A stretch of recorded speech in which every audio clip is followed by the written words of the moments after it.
श्री शिवाय नमस्तुभ्यम हर हर महादेव। देखिए दोस्तों, आप सभी जानते हैं कि दिनांक 15 अगस्त को गुरुवार के दिन पुत्रदा एकादशी का बहुत ही विशेष दिन है और इस दिन का बहुत ही अधिक महत्व होता है। इस दिन आपको मात्र एक चुटकी हल्दी वाला यह चमत्कारिक उपाय अवश्य ही करना चाहिए, जो कि पूज्य गुरुदेव ने अभी अपनी हाल ही की कथा में बताया है। तो दोस्तों, इस उपाय को आपको कैसे करना है, कब करना है, कहाँ पर करना है और उपाय को करते समय आपको किन किन बातों का ध्यान रखना है, ये सारी जानकारी इस वीडियो के माध्यम से हम आपको देने वाले हैं। तो चलिए दोस्तों, इस उपाय को शुरू करते हैं। देखिए, यह दिन इतना अधिक खास होता है, इसका इतना अधिक महत्व होता है। देखा गया है कि कभी कभी बड़े बड़े पूजा पाठ और अनुष्ठान से जो मनोकामनाएं परिपूर्ण नहीं हो पाती हैं, वह मात्र इस गुरुवार की पुत्रदा एकादशी के दिन एक छोटे से उपाय को करने से ही परिपूर्ण हो जाती हैं। और बहुत सारे लोगों ने इस उपाय को किया भी है और उनको इस उपाय को करने का बहुत ही बड़ा फल मिला है। देखिए, यदि आप लोग भी इस उपाय को 15 अगस्त गुरुवार की पुत्रदा एकादशी पर करना चाहते हैं, तो सबसे पहले तो आपको इस उपाय को अच्छे से सुन लेना है, समझ लेना है, उसके बाद ही आपको इस उपाय को करना है। इस उपाय को करने से आपके घर में चाहे किसी भी प्रकार की दुख और समस्याएं क्यों न चल रही हो, चाहे उसका आपको कारण ही पता न हो कि आखिरकार हमारे घर में ये समस्या क्यों चल रही है, उसका कुछ भी कारण हो सकता है, जैसे कि पितृदोष हो सकता है, या फिर किसी भी तरह के मंगल दोष हो सकता है, या फिर बहुत तरह के जो दोष होते हैं, कुछ भी हो सकता है। पर आपको इस उपाय को करने के लिए अपने दोष को पता लगाने की भी ज़रूरत नहीं है। मात्र आपको 15 अगस्त गुरुवार के दिन पुत्रदा एकादशी पर मात्र यह एक चुटकी हल्दी वाला उपाय कर लेना है। तो चलिए दोस्तों, जानते हैं कि इस उपाय को हमें करना किस समय है। तो सबसे पहली बात तो यह हमें समझनी है कि ये जो एक चुटकी हल्दी वाला उपाय है, विशेषकर मनोकामनाओं को परिपूर्ण करने के लिए है, साथ ही साथ जीवन की दुख और परेशानियों को दूर करने के लिए। यदि आपका कोई भी बड़ा काम है जो कि परिपूर्ण नहीं हो पा रहा है, तो आप उस कार्य पूर्ति के लिए भी ये उपाय कर सकते हैं।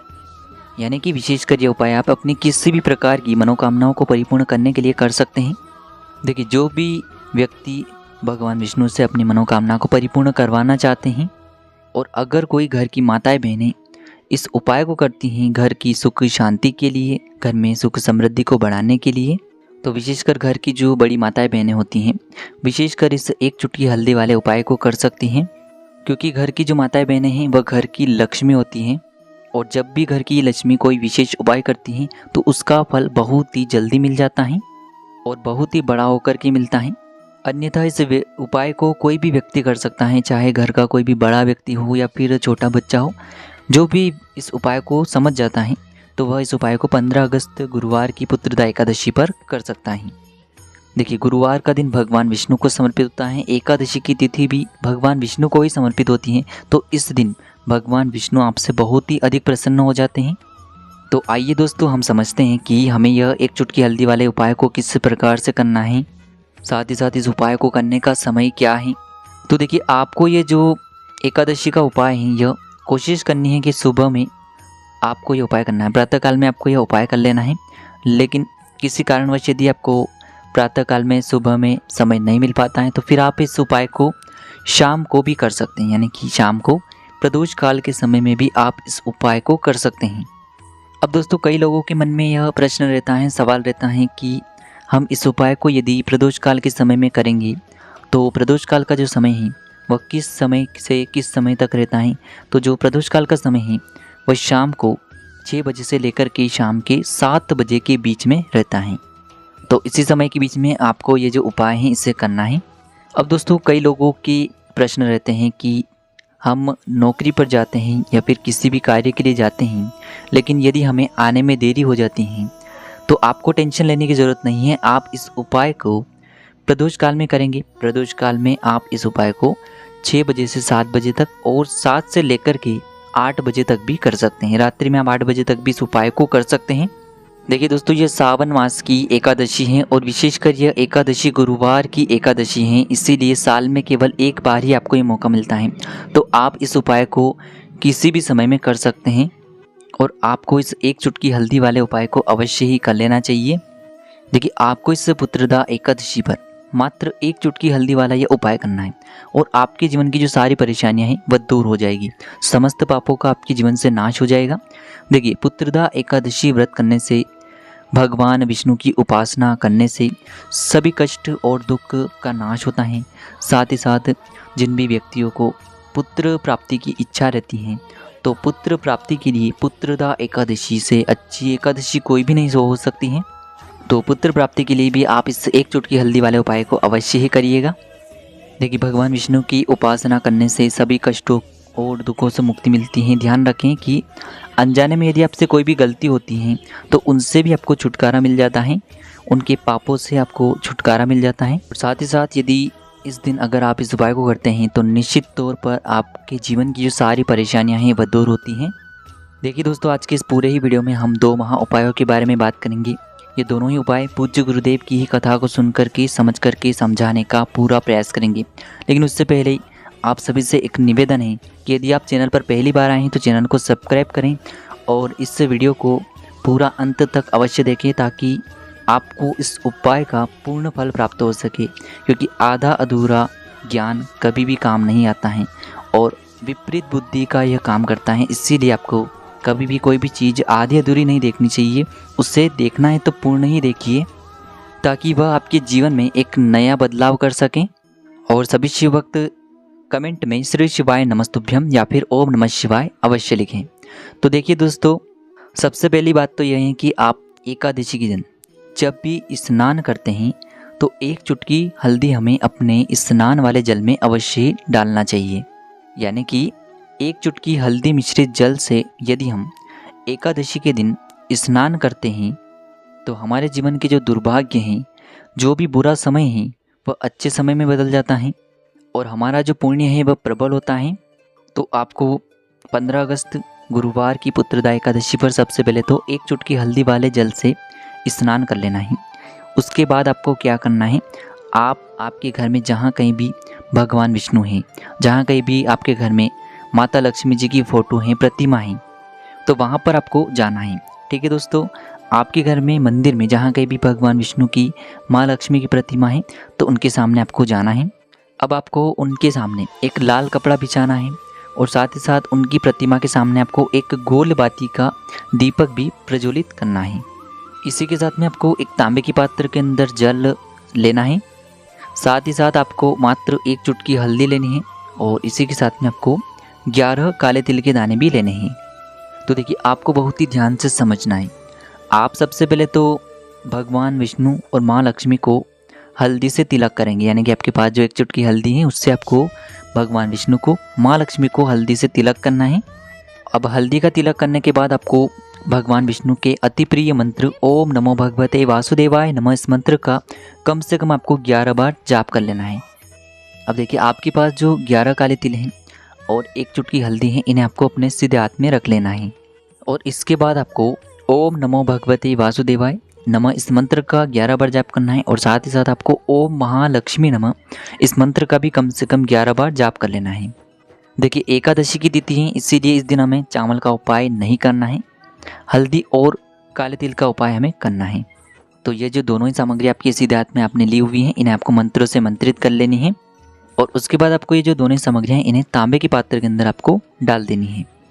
तो देखिए, इसके बाद आपको एक कार्य भी करना है। यदि आप विष्णु सहस्त्र नाम का पाठ भी कर सकते हैं तो आपको इसका पाठ भी करना है। इसी के साथ में आपको गुड़ और तुलसी जी का भोग भी भगवान विष्णु को लगाना चाहिए, क्योंकि तुलसी जी के बिना भगवान विष्णु की जो पूजा है वह अधूरी मानी जाती है। यानी कि तुलसी और गुड़ के भोग के बिना भगवान विष्णु आपकी पूजा को स्वीकार नहीं करते हैं। तो एकादशी के दिन वैसे तो आप तुलसी जी के पत्ते को तोड़ नहीं सकते हैं, लेकिन आपके पास यदि पुराने तुलसी जी के दल पड़े हुए हैं या फिर पहले से ही आप इस वीडियो को देख रहे हैं तो पहले आपको तुलसी जी के पत्ते तोड़ लेने हैं और आपको गुड़ और तुलसी दल का भोग भी भगवान विष्णु की इस पूजा में लगाना है। अब देखिए, इतना करने के बाद आपको भगवान विष्णु के सामने जो आपने गोलबाती का दीपक लगाया हुआ था, इससे आपको भगवान विष्णु की और माँ लक्ष्मी की आरती करना है। अब देखिए, आपने जो उस तांबे के पात्र के अंदर काले तिल डाले हुए हैं, एक चुटकी हल्दी डाली हुई है, इस पात्र को आपको अपने दोनों हाथों से पकड़ना है और इस पात्र को सबसे पहले तो आपको अपने पूरे घर में लेकर के घूम जाना है और इसके बाद आपको इस पात्र को किसी भी देव वृक्ष के नीचे लेकर के पहुंचना है और उसके नीचे आपको यह जो एक चुटकी हल्दी और काले तिल से मिश्रित जल है इसे आपको समर्पित कर देना है। आप चाहें तो पीपल वृक्ष के नीचे भी इस जल को अर्पित कर सकते हैं। तो पीपल वृक्ष के नीचे जाकर के आपको पूर्वमुखी होकर के पीपल वृक्ष के नीचे आपको भगवान विष्णु को प्रणाम करना है और भगवान विष्णु से यह कहना है कि मेरे जीवन में बहुत ज़्यादा परेशानियाँ चल रही हैं, मेरे जीवन में बहुत ही अधिक दुर्भाग्य हैं, या फिर आपको प्रार्थना करनी है कि मेरे पूर्व जन्म के जो भी पाप हैं वह सभी नष्ट हो जाएं, या फिर आपको प्रार्थना करनी है कि आज है पुत्रदा एकादशी, तो पुत्र प्राप्ति के लिए मैं यह उपाय कर रहा हूँ या फिर कर रही हूँ, तो मुझे भी पुत्र की प्राप्ति हो। तो इस प्रकार से जिस भी प्रकार की आपको भगवान विष्णु से प्रार्थना करनी है उसे आपको भगवान विष्णु से बोलना है। तो इस प्रकार से आपको इस पुत्रदा एकादशी पर प्रार्थना करते हुए काले तिल और हल्दी से मिश्रित जो जल है इसे आपको पीपल वृक्ष की जड़ के अंदर ही डाल देना है। जो भी व्यक्ति 15 अगस्त गुरुवार पुत्रदा एकादशी पर यह चमत्कारिक उपाय करता है तो उसके घर में देवी महालक्ष्मी का वास होता है। घर में अगर पूर्व भव के कर्मों की वजह से धन का अभाव रहता है तो वह अभाव भी दूर हो जाएगा, क्योंकि गुरुवार के दिन की यह पुत्रदा एकादशी विशेषकर सावन महीने में पड़ी है, जो कि बहुत ही खास और विशेष होती हैं। तो इस प्रकार से ये हो गया पहला उपाय जो कि बहुत ही खास था। अब हम बात करते हैं दूसरे उपाय के बारे में। देखिए, एकादशी की तिथि है और इस दिन आपको इलायची वाले दीपक को प्रज्वलित करना है। आपको क्या करना है, आपके घर में यह उपाय आपको करना है। विशेषकर आपको यह उपाय एकादशी की तिथि पर सूर्यास्त के बाद शाम के समय में ही यह उपाय करना है। तो इस उपाय के लिए आपको एक दीपक लेना है। दीपक में आपको शुद्ध घी का प्रयोग करना है और इस दीपक में आपको गोल बाती का प्रयोग करना है। इसी के साथ में आपको 2 हरी इलायची भी लेनी है। देखिए, हरी इलायची आप एक भी ले सकते हैं या फिर आप 2 हरी इलायची भी ले सकते हैं। अब देखिए, आपको क्या करना है कि आपने जो हरी इलायची ली हुई है उसे आपको सबसे पहले तो अपने सीधे हाथ में रखना है और आपने जो दीपक लिया हुआ है इससे आपको अपने घर के मंदिर में लेकर के जाना है। अब ये दीपक आपको अपने घर के मंदिर में रखना है, इससे प्रज्वलित करना है और आपके जीवन में जो भी परेशानियाँ चल रही हैं, जो भी समस्याएं चल रही हैं उसका आपको स्मरण करना है। जैसे कि यदि आपके बच्चों के ऊपर किसी भी प्रकार का कष्ट है, जीवन में आपके किसी भी प्रकार के संकट चल रहे हैं, धन का अभाव बहुत ही अधिक है, ज्ञान का अभाव है, तो ऐसा आपको स्मरण करना है और आपके जीवन से जो भी परेशानियाँ हैं वह सभी दूर हो जाएं। इस प्रकार से आपको कामना करनी है। तो इस प्रकार से जो भी आपकी जीवन की परेशानियाँ समस्याएं हैं उन्हें दूर करने की कामना करते हुए ये जो हरी इलायची है इससे आपको उस जलते हुए दीपक के अंदर ही डाल देनी है। अब देखिए, इतना कार्य करने के बाद इस दीपक को आपको वहाँ से उठाना है, यानी कि घर के मंदिर से उठाना है और आपके घर में जहाँ कहीं भी तुलसी जी हैं, तुलसी जी का स्थान है, तुलसी जी का पौधा है, वहाँ पर आपको आना है और तुलसी जी के पास ही में आपको इस दीपक को अर्पित कर देना है। देखिए, इस दीपक के अंदर आप 1 चुटकी हल्दी भी डाल सकते हैं। इस उपाय को करने के बाद आपके जीवन में किसी भी प्रकार के जो कष्ट हैं, समस्याएं हैं, वह सभी समाप्त हो जाती हैं। और विशेषकर आपको ये जो उपाय हैं रात्रि में सूर्यास्त के बाद ही में करना है। तो आप ये उपाय शाम को 6 बजे से लेकर के रात्रि में 9 बजे तक किसी भी समय में एकादशी की तिथि पर कर सकते हैं। देखिए, जब भी आप ये दीपक तुलसी जी के वहाँ पर प्रज्वलित करेंगे, अर्पित करेंगे, तो आपको फिर से प्रार्थना करनी है कि आपकी जीवन की जो भी परेशानियाँ हैं वह सभी समाप्त हो जाएं। इसी के साथ में आपको एक बात का भी ध्यान रखना है कि एकादशी पर हम तुलसी जी को स्पर्श नहीं करते हैं, तो आपको गलती से भी तुलसी जी को स्पर्श नहीं करना है। इसीलिए आप चाहें तो इस दीपक को थोड़ा सा दूर रखें तुलसी जी से और साथ ही साथ इस दीपक को आप चाहें तो अपने पूरे ही घर में लेकर के भी घूम सकते हैं। केवल अशुद्ध और अपवित्र स्थानों पर आपको इस दीपक को लेकर के नहीं घूमना है। ऐसा करने से आपके घर में यदि कोई नेगेटिव एनर्जी भी है, बुरी शक्तियाँ हैं, तो उनका प्रभाव भी शून्य हो जाता है। तो इस प्रकार से आप यह दीपक वाला उपाय भी एकादशी की दिव्य रात्रि में कर सकते हैं।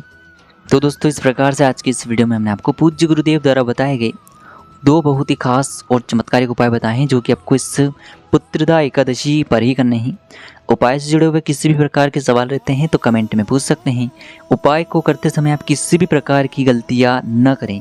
श्री शिवाय नमस्तुभ्यम। हर हर महादेव।